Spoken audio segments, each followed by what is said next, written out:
Good morning, Professor Chomsky. Hey. Hi, we're very happy to have you speak with us this morning. We're from Vistamar School in El Segundo, California. We've got a great audience of people who are excited to hear your thoughts, and thank you again for taking the time to speak with us. Glad to be with you. Excellent. So I guess I'll just open it up for questions. I'll kind of be the traveling man with the mic, and we'll just jump right in if that's okay with you. Sure thing. Excellent. Everyone's up. Hello, Professor Chomsky. I just want to say thank you for meeting with us. I'm extremely honored. The first question is, how can libertarian socialist youth influence change by direct action and education in their communities? Well, same way other activist groups have done it. Pick the one you want. The civil rights movement, the women's movement, the environmental movements, the anti-war movement, all face the same problem. Or back, as far back as you want to go, abolitionists, others, you have to try to organize. First of all, you have to educate yourself. That's the beginning, and others. And that's an interactive process. It's not you're teaching them something. The interaction, everyone learns from it, just like a good educational system. So you have it begins with the process of organization and interaction. But once you have organization, you have to think about policies that can be pursued, actions that can advance your goal. There's no kind of formula for that. It depends on circumstances. It could be action in the streets, could be political action, boycotts, all kinds of things. Then you just continue to pursue this. I mean, there really is no, you look at the history of movements that have had an impact, and there are plenty of them. The country's a lot more civilized than it was, say, 50 years ago or 100 years ago. These are the ways you can proceed. This hard, dedicated work, but no secrets and no formulas. Thank you. Thank you. One more question. What is your response to those who argue that given how many people believe there is no alternative to neoliberal capitalism at worst and social democracy at best, surely in order to persuade people of libertarian socialism, we need to offer a somewhat detailed positive vision of how our society and economy would be organized? Well, actually, first of all, I don't agree with the premise. I think that people are overwhelmingly dissatisfied with the impact of neoliberal state capitalist policies. In the United States, it's simply overwhelming, but I think the same is true in the rest of the world. That's why there are protests and uprisings against it everywhere. That's easy to understand why. You take the United States, the richest, most powerful country in the world, with in world history, in fact, incomparable advantages. There are tens of millions of people who can't find work.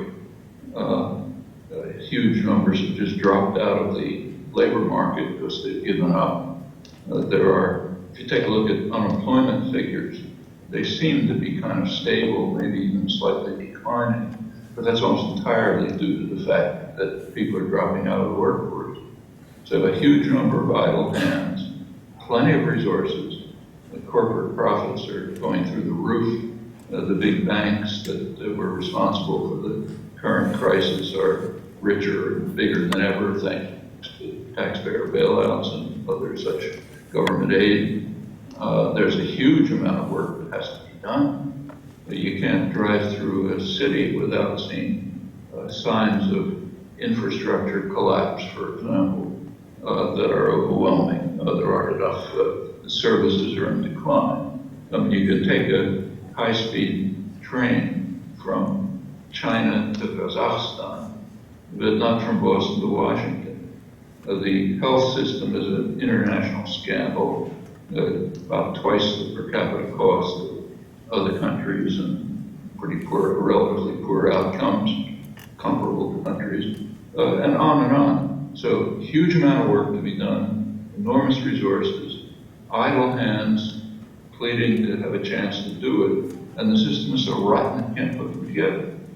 Plus the fact that for the large majority of the population, for the last generation since roughly Reagan, incomes and wages have pretty much stagnated, often declined. The benefits have declined. There's a lot of wealth produced, but in a ridiculously small number of pockets. I mean, a fraction of 1% of the population is getting most of the wealth. People aren't really doing anything useful for the society. In fact, most of it's harmful. And people are aware of this. And that's why approval of Congress is in single digits. And polls show that people are angry about every other institution.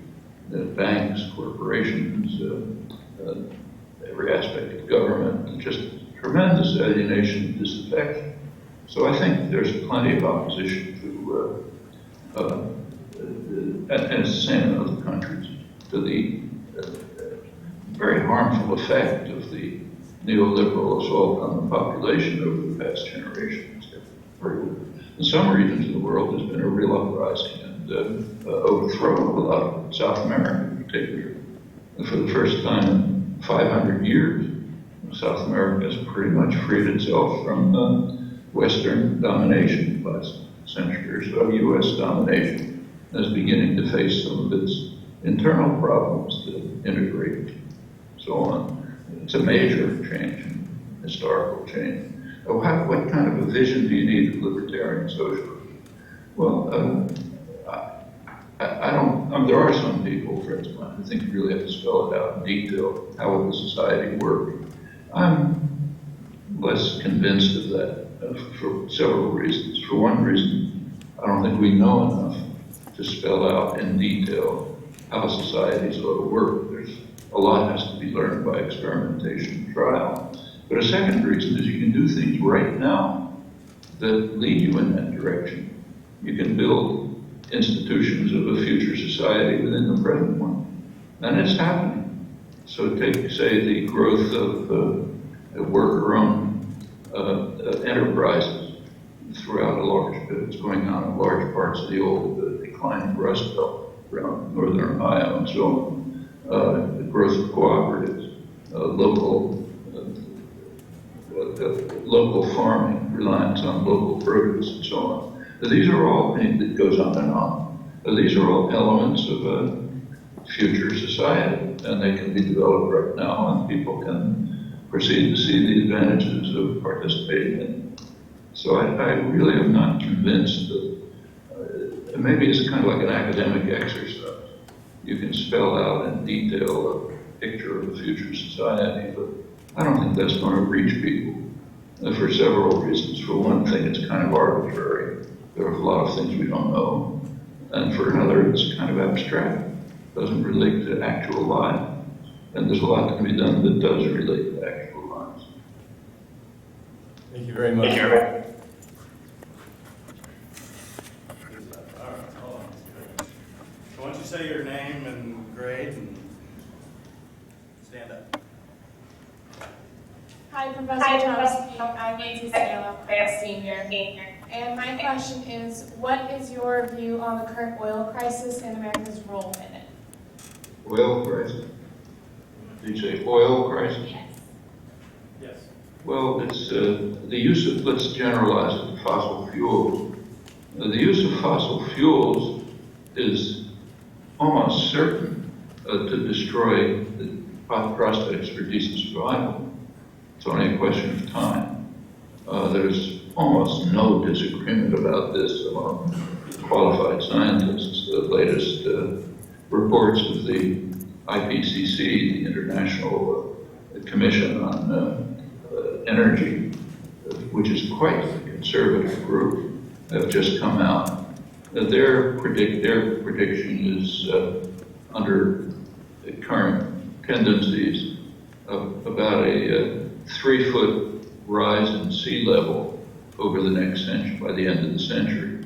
There are many scientists think that's much too conservative. It might be a 6-foot rise. Let's simply take a look around the world and see what that would mean. For countries like, say, Bangladesh, it would be kind of almost genocidal. For Boston, where I'm living, most of it would be underwater. And it continues around the world. The ones who will suffer worst, as always, are the poorest and the least advantaged. And that's only a piece of it. I mean, by now the predictions are consensus predictions that within maybe 50 years, what we now regard as the hottest seasons, really impossible to, hard to deal with, will be the coldest seasons. The effect of that on life, on ecology, on agriculture, on almost anything you can think of will be beyond anything that's ever happened in human history. And that's the result of continued use of fossil fuels. The contribution of the U.S. to this is highly significant. First of all, given U.S. power, which is actually enormous, incomparable, if the U.S. doesn't take the lead in doing something about it, nothing much is going to happen. So, for example, Germany, which is a highly productive and very economically successful society, much more so than ours in some ways, though not on our scale, is moving towards sustainable energy. Not too far. We're doing almost nothing. The United States is practically the only, among roughly 100 relevant countries, the U.S. is the only one that doesn't even have national standards on the use of fossil fuels. There's some suggestions for the national standard. And in general, the U.S., as you know, refused to sign that Kyoto Protocol, and is kind of dragging its feet on other international treaties. So we're actually, and in fact, there is now bipartisan consensus and enthusiasm in the media and elsewhere too on what's called 100 years of energy independence, using tar sands, fracking, other devices. First of all, energy independence is an almost meaningless concept. The energy, the oil that's produced just goes into an international market. There isn't the slightest indication that the U.S. would ever be deprived of what's available in the international market. In fact, perfect access to it. So energy independence is basically a fraud. The Keystone Pipeline, for example, is not going to contribute at all to energy independence, even if it's functions. The Canadian oil, will go to refineries in Louisiana, where it will be sent out internationally, just as Alaska oil goes to Asia and so on. That's the way the international market works. But there's something more. 100 years of energy independence means 100 years of trying to get every drop of hydrocarbons out of the soil, and that's going to accelerate the disaster that's threatening. So 100 years of energy independence means let's race forward as fast as we can to fall off the cliff, like the proverbial lemmings. And you have a kind of, if there's ever any future historians, it's not obvious that there will be, but if there are, and they look back at this era, they're going to see something pretty intriguing. In the lead, there's general consensus that we're facing a very serious problem, maybe extremely serious. And there are two ways of reacting. One way is to try to accelerate the rates of destruction. The other way is to try to mitigate it and prevent it from happening. And if you look around the world, society's different. In the lead in trying to accelerate the disaster are the richest and most privileged countries, the United States, Canada, a couple of others. In the lead in trying to do something about it are what we call primitive societies. All around the world, indigenous societies are struggling for what they call rights of nature. So in countries that have large indigenous populations, like say Ecuador and Bolivia, they actually have now legal, sometimes constitutional constraints on impinging on rights of nature. In Ecuador, the indigenous populations have pressed the government to they have a lot of oil, to keep it in the ground where it ought to be. They're a poor country, so they asked for some support for this from the rich countries. They didn't get it. They didn't get the support, so now they're almost compelled to do what they don't want to do and develop their oil resources. The same thing's happening almost everywhere in the world. In Canada, it's the First Nations, the Aboriginals, the indigenous societies, who are in the lead in trying to prevent the very destructive use of exploitation of tar sands. In India, there's practically a war going on, a serious war between indigenous populations in much of the country and developmental projects of the government seeking to extract energy, minerals, and so on, which will devastate the environment.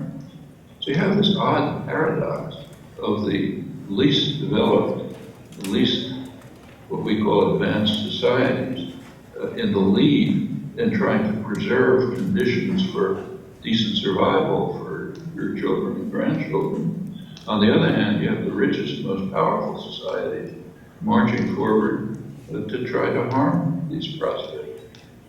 So where does the United States stand in this? Not in a position that future generations are going to respect, quite the opposite. Hello, Professor Chomsky. My name is Zach, and I'm a senior. And my question is, do you see a Malthusian collapse happening in our lifetime? Do you see a Malthusian collapse happening in our lifetime? Malthusian? Yes. Right. Yes. Well, I mean, there are serious problems of the exploitation of finite resources. But the Malthusian problem specifically had to do with population. And it's not clear that that's in itself a great problem. There are known ways and effective ways to limit and even in fact reduce population growth. There are two ways of approaching it. The one way, which was used in China, was by force. So force people to have this the one-child policy.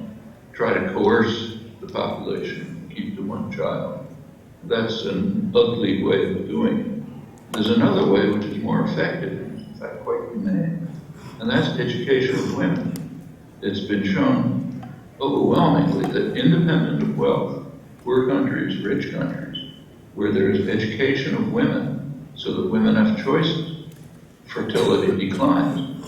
In fact, in parts of the world where education of women has proceeded quite far, let's say Western Europe or Kerala, poor provinces, states of India, and fertility is actually, the population is actually declining. Same in Japan, the population is declining. And that's a very, it's worth, obviously, great value in itself, but quite apart from the inherent value, it also has the effect of reducing population growth of the population. And that there's every reason to think, I think, that could overcome the specific Malthusian concern over population growth. The other concerns about the race for the exploitation and destruction of finite resources, that's revealed. That's a very good recent book on this by Michael Clare, titled one of the main international specialists on this topic, estimating the availability of resources, oil, which was mentioned, but also copper, tungsten, many others. And of course, the role of finance. Great, thanks. Got a couple more questions up front here. All right, here. Hello, Mr. Chomsky. My name is Lauren Schweitzer. I am a junior here at Vistamar, and I was wondering, what do you think of the whole Palestinian-Israeli conflict, and how do you think we could solve it? Well, take a look at what's going on for the last roughly 35 years. There is an overwhelming international consensus on how to resolve it, at least in the interim term, maybe not the final settlement, but for the foreseeable future. That's a two-state settlement on the internationally recognized border, perhaps with minor and mutual modifications of the border. That's official U.S. policy up until the mid-70s. And by now, that's essentially universal. The third world, the non-aligned countries, which most of the world, the Arab countries, even have a more accommodating position, the Organization of Islamic States, which includes Iran. And this has been on the international agenda officially since January 1976.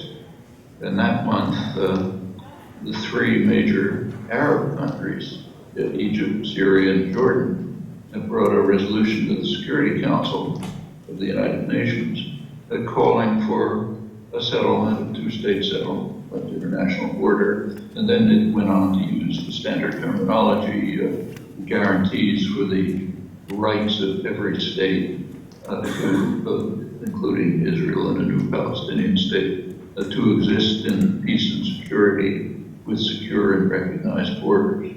Well, what happened to that resolution? The United States vetoed. Israel refused to participate in the conference. Same thing happened in 1980. U.S. vetoed a similar resolution. By that time, since the U.S. was not going to permit anything to happen in the Security Council where that's the veto, the issue shifted to the General Assembly where there was no veto. And if you look over the record, year after year, there are similar resolutions with numbers like 150 to 3. The three are the United States, Israel, and maybe Dominica, some Pacific island that the U.S. is able to pick up. And that's been the record from the mid-70s to the present. And in fact, and it continues.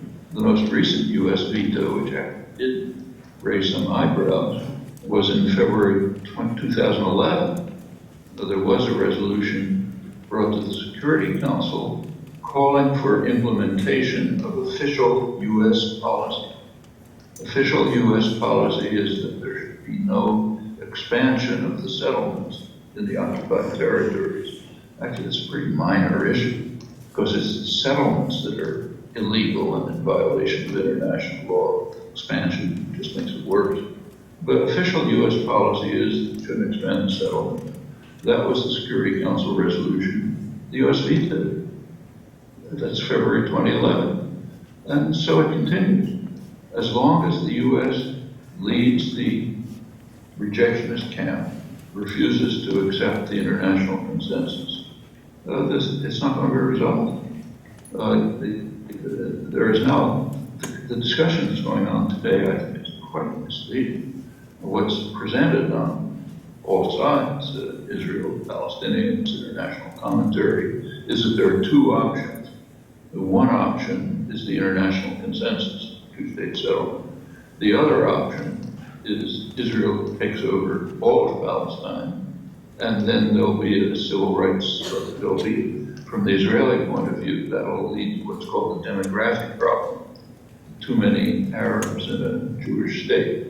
From the Palestinian point of view, and point of view of many activists, that's a good outcome because it'll lead to a civil rights struggle, anti-apartheid struggle, and so on. But this is a fundamental flaw in this reasoning. Those are not the two options. The second option, Israel taking over the whole territory, it's not an option. Israel will never do it. The U.S. won't allow them, won't support it either. They have a better option, a third option, and it's developing right before our eyes. It's not a secret. Just take a look at what's happening. Israel is now carrying out systematic policies with U.S. support, which are taking out of which are first of all keeping Gaza under a very harmful, brutal siege, separating it from the West Bank. And in the West Bank, what Israel's doing is taking over whatever's of value. We know, we can see what it is. It's the areas near the border, which are basically the pleasant suburbs of Tel Aviv and Jerusalem, on hills and so on, the main water resources, arable land, the Jordan Valley, which they're now developing, kicking out Palestinian villages and so on, and corridors running through. A corridor to the east of Jerusalem, first of all, expanded way beyond where Jerusalem ever was historically. And there's a corridor to the east of Jerusalem, including another town, which was mainly built in the 1990s, which essentially bisects the West Bank.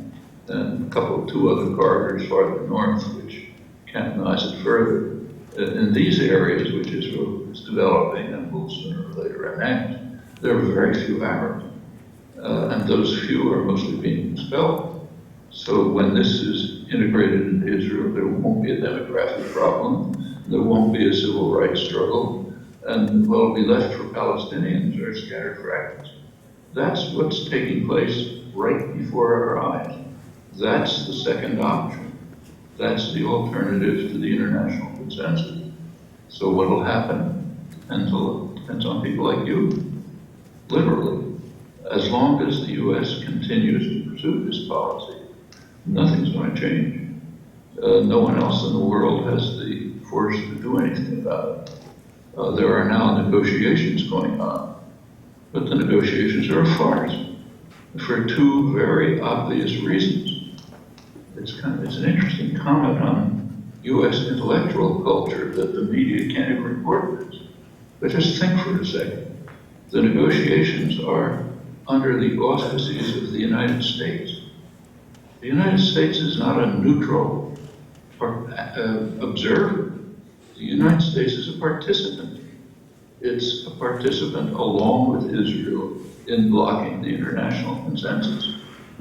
I mean, it's as if Iran was asked to negotiate Sunni-Shia conflicts in Iraq. People would laugh. It's a participant. It's not a neutral observer. So that's number one. If serious negotiations were going on, they would be taking place under the auspices of maybe some state with some degree of international credibility, maybe Brazil, something like that. The second precondition that the U.S. and Israel insist on is that during the negotiations, expansion of the settlements must continue. That essentially says, okay, we'll keep on with the second option under the cover of negotiations. Chances that this will get anywhere are really slight. There happens to be a long story about it in the New York Times this morning, which basically says nothing seems to be happening. And why that should surprise anyone is kind of strange. But I think that's where the situation now stands, and has for a long time, for about 35 years. I know we have a parent who wanted to get in a question here, so. This might sound kind of random, but I would really like to ask your opinion on why you think there's this preoccupation with the apocalypse and with zombies right now in our culture. Apocalypse, zombies, things like that. Yes. Well, I've never seen a real study, but my guess is that it's a reflection of fear and desperation. When it's a very frightened country. The United States is an unusually frightened country. And in such circumstances, people concoct, either for escape or maybe out of relief, fears that terrible things happen. Actually, the fear in the United States is a pretty interesting cultural phenomenon. It actually goes back to the colonies. Now, there are some good studies of it. So there's a very interesting book by a very good literary critic, Bruce Franklin. It's called War Stars. You might want to take a look at it. It's a study of popular literature, the kind of literature that most people read from the earliest days to the present. When it gets to the present, he shifts to television, things like that. Just kind of popular culture. And there are a couple of themes that run through it, which are pretty striking and relate to what you're raising. For one thing, one major theme in popular literature is that we are about to face destruction from some terrible, awesome enemy. And at the last minute, we're saved by a superhero or a super weapon, or in recent years, high school kids going to the hills to chase away the Russians, things like that. That's one theme that runs through constantly. And there's a sub-theme. Turns out that the enemy, this horrible enemy that's about to destroy us, is somebody we're crushing. So you go back to the early years, the terrible enemy was the Indians who were going to destroy us. I mean, the colonists were, of course, invaders. They were invading the continent. Whatever you think about the Indians, they were defending their own territory. But this is even in the Declaration of Independence. People read it every July 4th, but not many people pay attention to what they're reading. It's kind of like reading a prayer book, keeping your mind somewhere else. But if you read it and pay attention, there's some pretty remarkable passages. So one passage is a list of the bill of indictment against King George III of England, explaining why the colonists were revolting. One of them is, he unleashed against us the merciless Indian savages, whose known way of warfare is torture and destruction and so on. Well, Thomas Jefferson, who wrote that, and was a very great figure of the Enlightenment, knew perfectly well that it was the merciless English savages whose known way of warfare was destruction and murder, and were taking over the country and driving out or exterminating the natives. But it switched in the Declaration of Independence, and nobody comments on it for 250 years. That's another sign of the same concern. After that, it became the slaves. There was going to be a slave revolt, terrible slave revolt, and the slave population, the black population, was going to rise up and kill all the men, rape all the women, destroy the country. We've got to do something about that. Then it goes on through the centuries. It becomes modern times. Hispanic narco traffickers are going to come in and destroy the society, one thing after another. And these are real fears. That's a lot of what lies behind the extremely unusual gun culture in the United States. It's quite unique. Homicide, deaths by guns in the United States are way out of sight. There's a kind of hysteria about having guns. A large part of the population thinks we just have to have them to protect ourselves from who? From the United Nations, and from the federal government, and from aliens, maybe from zombies, whoever it is. But we just have to have guns to protect ourselves. Now, that's unknown elsewhere in the world. Maybe in, say, Syria, a country that's at war, you find something like that. But in a country that's not only at peace, but has an unusual security, and a great degree of freedom, that's quite remarkable. And I suspect that what you're bringing up is part of that. I think it's, much of it is kind of just a recognition at some level of the psyche that if you've got your boot on somebody's neck, there's something wrong, and that the people you're oppressing may rise up and defend themselves, and then you're in trouble. And another is strange properties that the country's always had of fear of invented dangers. There is a kind of a paranoid streak in the culture that's pretty unusual.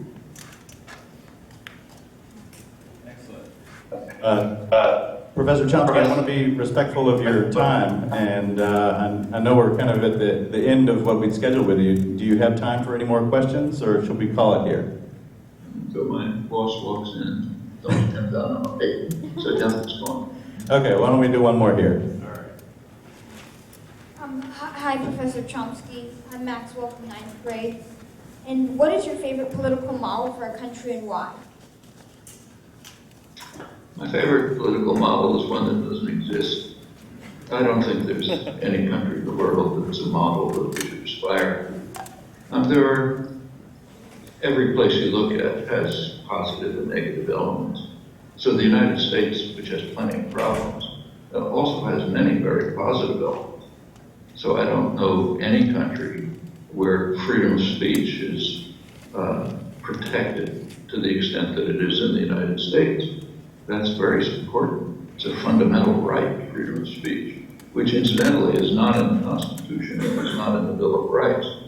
A high level of protection for freedom of speech was established here in the 1960s in the context of the civil rights movement. Rights are not what's written on paper, it's what's determined by the courts. And it was in the 60s that the courts established a high standard of freedom of speech, uniquely high. Actually, in the context of the civil rights movement, it was a case brought by the state of Alabama against the civil rights movement, where the civil rights movement won the case, and that established it had a freedom of speech issue. And that went on, and it's protected. So that's a very positive thing. Now, there are other positive things. On the other hand, there are very negative things. I mentioned a couple of them. You take a look at, say, Europe. Europe has a uniquely high, especially Northern Europe, most of Europe, a uniquely high standard of kind of civilized treatment of people, health programs, free education. The country that has the highest ranking in the world in educational achievements, Finland, where tuition is free. In Germany, with very high standards, it's free. In fact, in most countries, tuition is free. The United States is very unusual in the extraordinary cost of higher education, way off the international spectrum. Even in Mexico, a poor country next to us, tuition is free. Well, and the same is true of health standards and others. So those are things to praise and aspire to. We could aspire to that. On the other hand, there's plenty of things wrong in Europe which are quite unacceptable. You look around the world, I think you find similar things. My own opinion, at least, is we should not be looking for models to emulate, but we should be asking how we can improve our own society. What should we try to construct in our own society? That's the real problem for us. I don't think we're going to find models in the world, characters in history, anything else, give us a model that we can pursue. Life doesn't work like that. Thank you. Thank you. Let's see. Up front here. All right. Okay. Hi, my name is Ben. I'm a concurrently enrolled student in 12th grade as well as in college, and I was just wondering, when it comes to the Spanish anarchists, how did they manage to persuade the population of northern Spain towards anarchism? And could their methods be used in the modern day, or is it too obsolete? Well, you're referring to the Spanish anarchist revolution in 1936, but it didn't begin then. This has been going on for decades in Spain. There were free schools, there were attempts to construct cooperatives, there were educational programs, there were uprisings, some of which were put down by force. There's been a lot of experimentation, and people sort of had the ideas in their heads. This is the way they wanted to live. They thought about it, they developed parts of it, they implemented parts of it. When the opportunity arose after the Franco invasion in 1936, it came into functioning kind of, it looks as if it was spontaneous, but it wasn't. It was prepared by decades of educational and organizational work, and that's how things get done. Same, they could be anywhere, it could be here. I mean, in fact, a lot of these ideas are very deeply rooted in the United States. If you go back to the early days of the Industrial Revolution, here in eastern Massachusetts, where I am, this is around the mid-19th century. For one thing, there was a very lively labor press. It was a period of very free press, much more so than ever since or before. So there was a labor press, there was ethnic press, a lot of participation in the press, and it's very interesting to read, especially the working class press. It was a lot of it was written by. There were a lot of women involved, what were called factory girls, young women from the farms who were brought into the textile mills, to the textile hands, and others, Irish artisans from Boston, a lot of people brought in. And the press, their press was extremely interesting. And it tells you a lot about what's deep in American culture. And in my view, just below the surface, I think it can come out at any time. They bitterly condemned the industrial system because it was taking away their freedom as free, independent individuals. It was taking away their culture. They had a pretty high culture, much more reading, the factory girls, maybe no formal education, were reading the best literature of the day, what we regard as classic, and so on.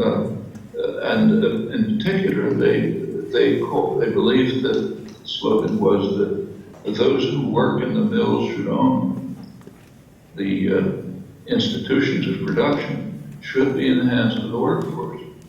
That's the anarchist vision, and that's working class people in the United States in the 1850s. In fact, they opposed wage labor on the grounds that it wasn't very different from slavery. The only difference was it was temporary. Slavery was permanent. Wage labor was supposed to be temporary until you get to be free and independent. That idea was so popular in the United States that it was a slogan of the Republican Party. You could read advocacy of it in the New York Times. Abraham Lincoln advocated wage labor is an intrusion, forced intrusion on people's rights. It turns them into a kind of temporary slaves. And the same ideas, even more radical in many ways, were developed in the rural community. Remember, it was mostly an agricultural country then, but there was a Farmers Alliance, which actually began in Texas, spread throughout the South and the Midwest, which was the most radical democratic movement in American history. They created their own cooperatives. They wanted to free themselves from the control of the Eastern bankers. They tried to link up with the huge growing labor movement, Knights of Labor, and it was a major democratic movement, radical democratic movement.